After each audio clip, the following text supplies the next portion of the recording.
Baik, kita lanjut ke tutorial yang berikutnya ya. Pada tutorial sebelumnya kita sudah melakukan ya, pembuatan toolpad facing. Nah, untuk pertemuan kali ini ya, kita akan membuat ini apa namanya? Kalau kita lihat di gambar, kita buat kontur ini untuk mengefresh ini ya, muter. Atau kalau kita lihat dari gambar detail ataupun gambar ini ortogonal, kita buat ini saya habis ya.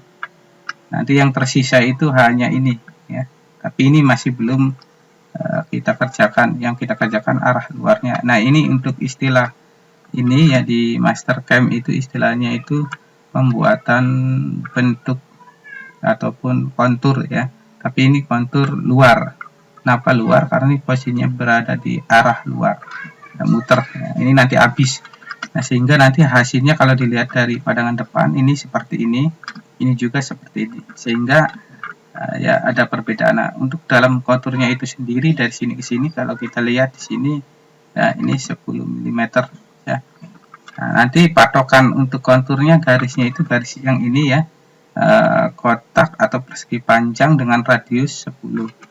Nah, yang ini ya, radius ini. Ini garis patokannya yang nanti kita klik untuk proses kontur di sini. Oke, kita langsung saja ke Mastercam X5.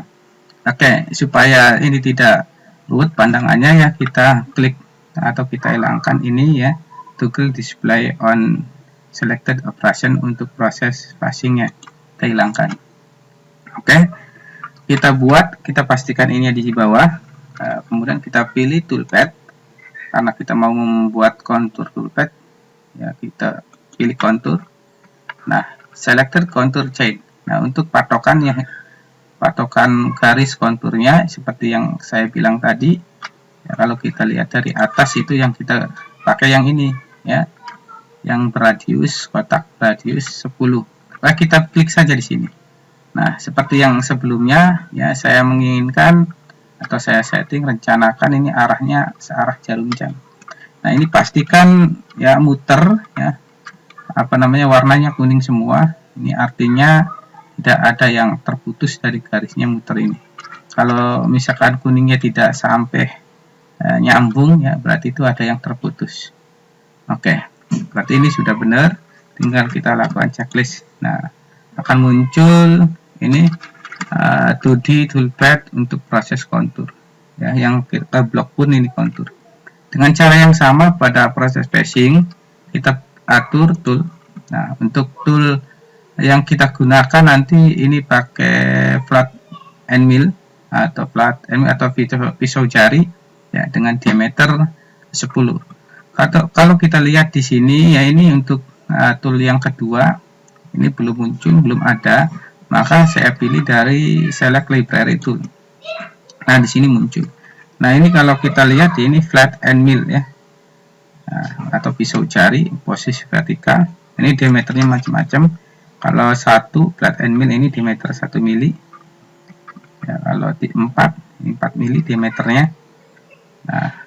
Nah, karena yang akan dibuatnya itu apa namanya, itu radiusnya 10. Oke, sekalian nanti ketika membuat pocket dengan radius 5 pun itu cukup satu tool yang kita pakai ya, maka saya gunakan atau saya pilih tool dengan diameter 10 ya. Kalau diameter 10 itu radiusnya itu kan 5 ya, jadi untuk pembuatan kontur dengan radius 10 ataupun pocket dengan radius 5 cukup satu tool. Oke, kalau sudah kita blok ya, kita checklist, maka di sini akan muncul. Nah, ini cuman ini nomor toolnya belum sesuai ya, kita sesuaikan, kita klik. Nah, kita edit di sini nomor 2 karena ini jenis tool yang kita gunakan ini tool yang kedua. Kemudian kita checklist yang lain nggak usah diatur, maka di sini dengan sendirinya akan berubah karena tadi sudah kita atur. Nah, diameter toolnya 10. Nah, dengan diameter tool 10 nanti secara otomatis ya, speednya itu ini 1909 rpm, dengan catatan ini kecepatan potongnya yang dipakai itu 60 ya, meter per menit. sedangkan untuk bitrate-nya itu 381,8. Nah, ini untuk kecepatan per giginya itu 0,05 yang dipakai ya. Nah, untuk bung rate-nya 50% dari bitrate ini secara otomatis ya. Nah, jadi parameter kecepatan spindle ataupun kecepatan pemakanan itu di sini otomatis ya. Kalau ingin kita ubah mungkin ya itu berdasarkan bahan, baik itu bahan dari tool ataupun benda kerja, itu nanti kita hubungan yang kita rubah itu ininya saja ya, CS-nya, ataupun mungkin kecepatan potong per giginya itu mau kita besarin ataukah kita kurangin atau kita kecilkan ya, mungkin mainnya di situ kalau untuk di di kenyataannya atau realnya ya. Oke, sudah kita atur toolnya, order kita biarkan saja. Oke, kemudian di cut parameter udah tidak, untuk proses kontur tidak kita utak-atik di sini, biarkan saja.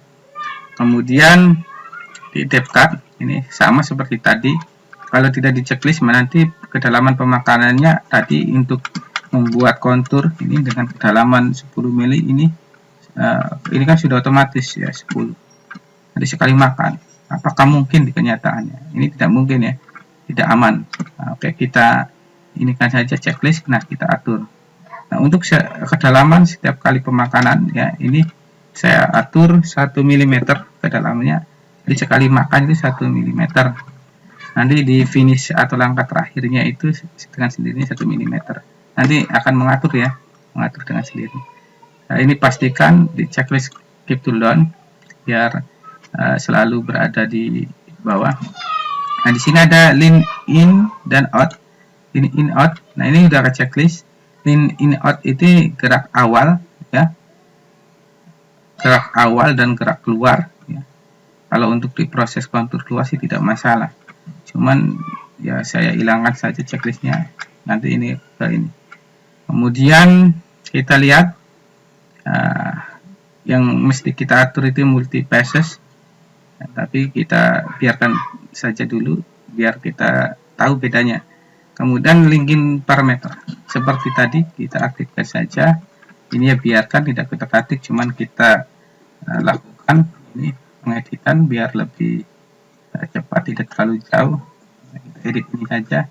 Nah, untuk posisi patokan tadi sudah dilakukan phasing dan berada benda kerjanya itu sudah terkurangi, berada di posisi 0 benda, maka top stoknya itu ini patokannya di titik 0Z, maka di sini titik 0 atau 0 ya. Kemudian kedalamannya seperti yang kita lihat di gambar, ini kedalaman konturnya itu 10 ya.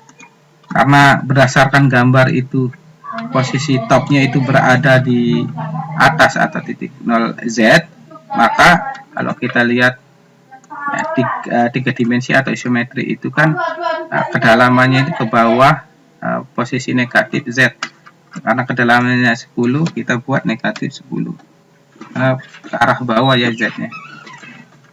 Oke, sudah kita buat ke dalamnya plan, pastikan top, kemudian coolant kita aktifkan di flood. Oke, on, kita checklist. Nah, maka ini ya, ini ya gerakan ininya, gerakan posisi. Nah, ini karena tadi kita atur sekali makan itu kedalaman atau ketebalannya pemakanannya itu 1 mili, maka di sini ada 10 garis kan, 10 mili ya, 10 garis artinya ini 10 kali pemakanan ke sampai kedalaman Z min 10 ya. Kalau kita lihat dari depan ini seperti ini. Nah, ini 1, 2, 3, 4, 5, 6, 7, 8, 9, 10 ya, ada 10 ke arah bawah. Ini posisi 0, ini min ya, seperti ini. Ini berarti udah betul ya, udah benar. Kita kembali ke sini. Tinggal kita lakukan ya simulasinya seperti ini untuk pergerakan toolnya benar atau tidak. Nah, kita lihat dari atas, nah seperti ini. Jadi ini mungkin kita percepat saja, ini tidak terlalu kelihatan. Oke, sudah selesai. Nah, ini. Oke, kalau ingin kita simulasikan bisa ya. Nah, ini simulasinya kita cek. Nah, ini seperti ini. Nah, ternyata ya, karena tadi multipass-nya tidak kita atur, maka untuk setiap sudutnya ini tidak akan habis karena multipass-nya itu tadi itu secara otomatis ya teratur atau diatur 1 mm. Kalau kita lihat dari atas ini tidak habis ya ini. Kita lihat 3 dimensinya. Ini bagian sudutnya ini tidak habis, tidak rata ya. Nah, supaya habis kita lakukan penyetingan ulang di ini, kita klik double parameter di kontur. Nah, kita pilih multi passes ya. Nah, kita aktifkan, kita checklist. Nah, karena tadi numbernya itu sekali ini di sini. Cuma sekali ya, passesnya sekali. Jadi multi pass itu pergeseran pemakanan arah menyamping. Ini cuma sekali, maka karena ini di sini pojok, karena ini radius, maka akan meninggalkan sisa. Ya, supaya habis ya, ini kita misalkan kita buat 2 numbernya 2 kali pergeseran pemakannya ke samping. Nah, ini kan silang ya. Supaya hilang kita klik ini ya, regenerate alt, hilang. Nah, maka di sini ada 2. Nah, tinggal kita cek simulasinya apakah masih ada sisa atau sudah habis. Nah, ini masih ada sisa. Ya, supaya habis berarti multipass-nya ini mesti kita tambahi lagi ya, satu ya. Kita klik double parameter. Nah, oke, di sini kita tambahi 1 lagi sehingga 3 kali. Oh ya, ini klik cooldown-nya kita klik. Kita oke. Kemudian kita regenerate all. Nah, ini ada 3. Jadi banyaknya pemakanan arah menyampingnya itu 3 kali. Kalau tadi belum diatur ya cuma sekali, maka ini ada 1. Kalau tadi diatur 2 ada 2. Nah, karena ada 3 kali ya, ada 3 di sini. Oke, kita cek simulasinya. Oke, kita klik. Nah, ini udah habis ya. Berarti untuk posisi pas supaya hilang sudutnya ini multipass-nya atau pergerakan pemakanan arah nyampingnya itu 3 kali. Nah, kalau 4 kali pasti habis. Cuma buat apa ya, itu nanti waktunya itu terbuang lebih lama. Tapi kalau 2 kali masih ada menyisakan sedikit, nah itu perlu ya. Maka supaya pas berarti 3 kali multipass-nya. Oke, kita percepat. Nah, ini kontur. Nah, seperti ini ya pembuatan ini. Nah, mungkin itu untuk pembuatan toolpath kontur ya. Mudah-mudahan bermanfaat dan dapat membantu.